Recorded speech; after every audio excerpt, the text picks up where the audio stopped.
क्रांतीसूर्य महात्मा ज्योतिबा फुले, राजश्री छत्रपती शाहू महाराज, विश्वरत्न बोधिसत्व महामानव डॉक्टर बाबासाहेब आंबेडकर, साहित्यरत्न लोकशाहीर अण्णाभाऊ साठे, शहीद आझम भगतसिंग, परिवर्तनाच्या चळवळीमध्ये ज्या ज्या महापुरुषांनी आपले योगदान दिले त्या सर्व महापुरुषांना प्रथमतः अभिवादन करतो। एससी एसटी ओबीसी आरक्षण विचार मंथन पुढील दिशा या कार्यक्रमाला उपस्थित असलेले या कार्यक्रमाचे उद्घाटन आदरणीय डॉक्टर विलास जोंधळे सर, तसेच प्रमुख वक्ते आमचे कहर राठोड सर, तसेच ज्येष्ठ पत्रकार ससो खंडाळकर सर, अंबादासजी नगरे हे अनुपस्थित राहिले व तसेच प्रदेशाध्यक्ष आमचे रमेशदादा साळवे, मत्स्यनाथ ढेपे, विक्रम जावळे, गणेश निंबोरे, आमचे राजभाऊ त्रिभुवन, सय्यद अहमद असे आमचे सर्वच भारतीय क्रांतीचे पदाधिकारी। आज पावसामुळे जरी उशीर झाला पण काही कार्यकर्ते आले नाही सर, परंतु काही हरकत नाही। बाबासाहेबांचा एक संदेश होता, भीमा तुझ्या मताचे जर 5 लोक असते तर तलवारीचे तयाचे न्यारेच लोक असते। मित्र, एससी एसटी ओबीसी आपण सर्व बहुजन या मातीतले आहोत, आपण इथले मूळ निवासी आहोत। आपल्याला डॉक्टर बाबासाहेब आंबेडकरांनी भारतीय राज्यघटनेच्या माध्यमातून आपल्याला सर्व अधिकार दिले, त्या अधिकाराला जपायचे काळ आता आपला आहे। नामांतराच्या काळापासून ज्या ज्या लोकांनी जे आंदोलन केले, ज्या वस्त्या निर्माण केल्या, त्या पॅंथरच्या काळात झाल्या। काही पॅंथरचे आज नेते आहेत, काही नाहीये, परंतु मित्रांनो यांचं कारभार जर चालवण्यासाठी जर आपल्याला पुढे यावं लागत असेल तर आपल्याला सगळ्या कार्यकर्त्यांनी एक फूट वज्र होऊन या व्यवस्थेला भांडायचं आहे। या व्यवस्थेसाठी कोण भांडणार? मग जर या व्यवस्थेसाठी जर आपण तयार नाही झालो तर कोणती पिढी भांडल? उद्या आपले मुलं आपल्याला विचारणार आहे की तुमच्या मुलाचं शिक्षण आपण शिकलो, आपण शिक्षण झालं, नोकऱ्याला लागलो, आज मोठ्या मोठ्या गाडी बंगल्यात फिरू लागलो, परंतु आपल्या येणाऱ्या पिढीचं काय याचा सुद्धा विचार व्हायला पाहिजे। आपल्या येणाऱ्या पिढीनं आपल्या पप्पा या आंदोलनामध्ये तुम्ही होते का? उद्या आपल्या मुलांना जर प्रश्न विचारला की तुम्ही कोणत्या आंदोलनात होते? ज्यावेळेस भारतामध्ये एससी ओबीसी एसटी या लोकांचं ज्यावेळेस असे आंदोलनाचे प्रकार चालू होते, यांचं भारतीय संविधानाचे सगळे कायदे रद्द करण्यात चालू होते, त्यावेळेस तुम्ही कोणते आंदोलन होते? त्यावेळेस आपली मान खाली शर्मेला गेली नाही पाहिजे मित्र। यासाठी आपल्याला लढायचं आहे। लढण्यासाठी तुम्हाला भारतीय क्रांती दलाच्या शैलेंद्र प्रसादचे हात पक्के करावे लागणार आहे। मी जर ज्या वेळेस या आंदोलनासाठी आवाज दिला तर तुम्हाला सगळं सोडून यावं लागणार आहे, कारण की आज तुम्ही महाराष्ट्रात बघत असाल अन्याय अत्याचाराचे थैमान घातले आहे। कुठेही आज बघितलं तर सर्व लहान मुले असो, वयोवृद्ध बाई असो, काही लैंगिक प्रकारच्या येऊ लागले, त्याला कोणी आज थांबवायला तयार नाही। पोलीस प्रशासनावर दबाव येतो, एखाद्या माय बाजूला आज न्याय मिळत नाही। त्यासाठी आपल्याला भारतीय क्रांती दलाच्या माध्यमातून लढा उभा करायचा आहे। आज तुम्ही बघत असाल एससी एसटी मध्ये भांडण लावले, ओबीसी विरुद्ध मराठा, एनटी विरुद्ध व्हीजेएनटी, एससी विरुद्ध एससी म्हणजे असे प्रत्येक जातीमध्ये भांडण लावण्याचा प्रकार आता सध्या चालू आहे।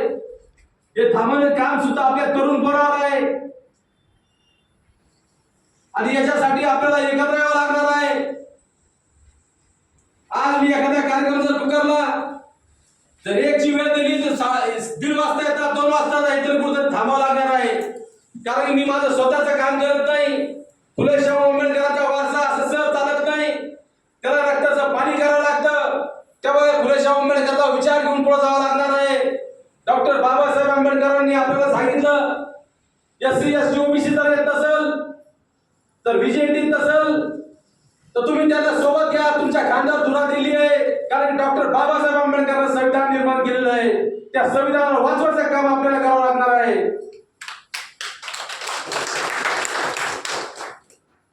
आज देशामध्ये आपण बघतोय आज मनुवादी व्यवस्था इतकी प्रबळ झाली आहे, आपले सगळे संविधानातले हक्क अधिकार काढून टाकण्याचा प्रयत्न करत आहेत। आपण कुठेतरी गांभीर्याने याचा विचार करायला पाहिजे। आज अशी परिस्थिती निर्माण झाली, ओबीसी म्हणतात आता ओबीसीलाच भांडू द्या, एससी म्हणतात एससीलाच भांडू द्या, परंतु जर सर्व बहुजनाचे अधिकार काढून टाकले तर हे देशाला कोण चालवेल? या सीमेवरती काय ब्राह्मण जाणार आहे का? देशासाठी काय ब्राह्मण लढणार आहे का? या देशातल्या लढण्यासाठी आपल्याला मूळ निवासी संघाला आणि मूळ निवासीच्या लोकांना आपल्याला पुढे यावं लागणार आहे. त्यावेळेस बाबासाहेबांचं संविधान वाचणार आहे. संविधान वाचण्यासाठी आपल्याला सगळ्याला लढाव करावा लागणार आहे आणि ईटला जेव्हा पट्टच द्यावा लागणार आहे तोपर्यंत आपल्याला हे लोक व्यवस्थित पट्टीवर येणार नाही. आज मनुवादी व्यवस्थेने अशी परिस्थिती निर्माण केली आहे. पहिले असं होतं, करता एक काम करायचं, घरातला करता एक काम करायचं आणि संपूर्ण घर चालायचं. परंतु आज घरातले सगळं काम करतात तरी घर चालत नाही. म्हणजे आपली जी परिस्थिती अशी निर्माण केली की आपल्याला पैसा किती आला तरी कमी पडू लागला. मग याच्यावर तरी सोल्युशन काढलं पाहिजे. त्याची परिस्थिती का निर्माण झाली? आपण मतदान करताना ओळखतो का? कोणाला मतदान करतोय हे सुद्धा ओळखता आलं पाहिजे. जो आपला एससी एसटी ओबीसी कॅटेगरीमधून निवडून जातो तो आपला प्रतिनिधी आहे का? तो आपले विचार संसदेमध्ये मांडतोय का? तो आपल्या समस्येसाठी भांडतोय का? 20 वर्ष चंद्रकांत खैरेला इथून दिले, कधी एसटी बद्दल बोलला का? कधी संसदेमध्ये त्यांनी आवाज उठवला का? नारायण कुचेला बदनापूर तालुक्यावर निवडून दिले, 10 वर्ष झालेत, कधी एसटी बद्दल बोलला का? मित्रांनो, हे सगळे प्रास्ताविक पक्षाचे दलाल आहे. हे आपले लोकप्रतिनिधी नाहीये. याच्यासाठी आपल्याला स्वतः भांडावं लागणार आहे, स्वतः पुढे यावं लागणार आहे. आज भाईरावांचं उदाहरण देतो मित्रांनो. नगीना जिल्ह्यामधून तो निवडून आला. सर्व दलित मुस्लिम समाजाने त्याला निवडून आणलं. आज दलितांचे प्रश्न, मुस्लिमांचे प्रश्न, ओबीसीचे प्रश्न तो संसदेमध्ये मांडू लागलाय. आपल्याला सुद्धा एक ताकदीने उभा राहावं लागल आणि आपल्या भारतीय क्रांती दलाच्या माध्यमातून एखादा चांगला तयार करावा लागेल आणि त्याला सुद्धा विधानसभेत किंवा संसदेत पाठवावं लागेल. तेव्हा आपल्या भारतीय संविधानाचा विचार तो मांडण्याला पुढे येईल. जो कौम जुल्म के खिलाफ आवाज नहीं उठाती वो बाद में लाश उठा. बाबासाहेब गेल्यानंतर आज या समाजाची काय परिस्थिती आहे? ज्यावेळेस कार्ल मार्क्स वारला होता त्याच्या मौतीला मोजून 4-5 लोक होती. डॉक्टर बाबासाहेब आंबेडकरांचं ज्यावेळेस महापरिनिर्वाण झालं तर त्यावेळेस 7 लाख कोटी जनता होती, 7 लाख जनता होती. विचार करायचा प्रश्न आहे मित्र. कार्ल मार्क्सचा विचार पुऱ्या जगामध्ये त्या 4-5 लोकांनी नेला, परंतु डॉक्टर बाबासाहेब आंबेडकरांचे 7 लाख अनुयायी आले, रडले पडले आणि घरी जाऊन झोपून राहिले. त्यांचा कारभार चालवला नाही म्हणून आज ही परिस्थिती आहे. आपल्या ज्या लोकांनी सरकारी नोकऱ्यांचा फायदा घेतला त्याला 20% त्याचा हिसाब द्यायचा होता, परंतु तो काही पुढे आला नाही. त्यांनी गाडी माडी साडी बस याच्यामध्येच दंग राहिला. आज काय घेणं नाही. आज आम्ही आमच्यासारखे कार्यकर्ते रस्त्यावर उतरतात, आंदोलन करतात, केसेस दाखल होतात. कुठलाही विषय आला की आम्ही रस्त्यावर येतो, भांडण करतो, परंतु या बंगल्यातले लोक सगळं आरक्षणाचा फायदा तेच घेतात, त्यांचेच म्हणून नोकऱ्या लागतात. आमच्या सारख्याचा क्राईम मध्ये नाव आल्यामुळे आम्हाला नोकऱ्या लागत नाही. आजची झोपडपट्टीची काय परिस्थिती आहे? जसे आव्हान केलं होतं तसे आज जर झोपडपट्टी बघितलं तर सगळं दारून विळखा घातलेला आहे. मोठ्या मोठ्या कार्यकर्त्यांचा आज कार्यकर्ते आहेत म्हणजे तयार नाही, ऐकायला तयार नाही. मुली सुद्धा 21-22 वयामध्ये विधवा होऊ लागल्यात. त्या दारूसाठी सुद्धा आपल्याला लढावं लागणार आहे.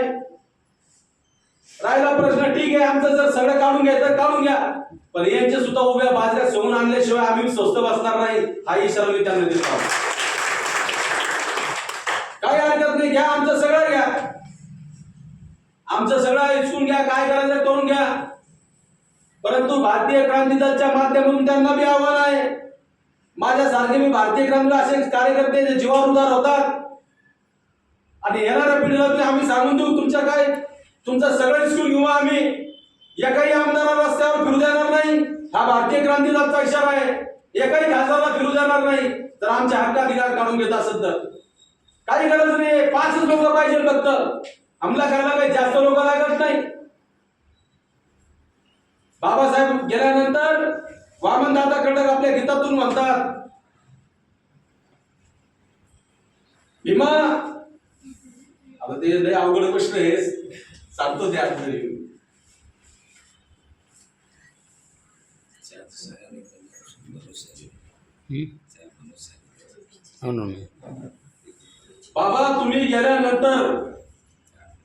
बाबा तुम्ही गेल्यानंतर झुकला समाज हा.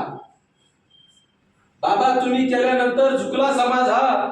बाबा तुम्ही गेल्यानंतर विकला समाज हा. पोटे ज्यांची भरली तेथे फरार झाले. पोटे ज्यांची भरली तेथे फरार झाले.